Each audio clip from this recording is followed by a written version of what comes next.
আমরা আজকে চলে এসেছি পুরুলিয়ার গড়পঞ্চকোট ইকো ট্যুরিজম ইউনিট 2 রিসর্টে।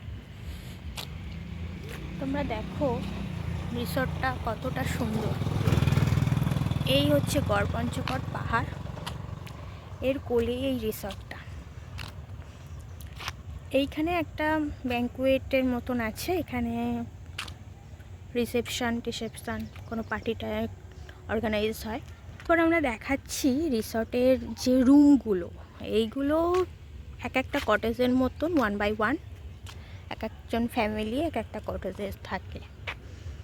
রিসর্টটা খুবই সুন্দর করে সাজানো। এইখানে পুরোটাই ফুলের বাগান, চারিদিকে পুরো ফুলের বাগান। আর এখানে একটা শিবের মূর্তি আছে, আমি সেখানেই এখন যাচ্ছি। খুব সুন্দর মূর্তিটা, দেখো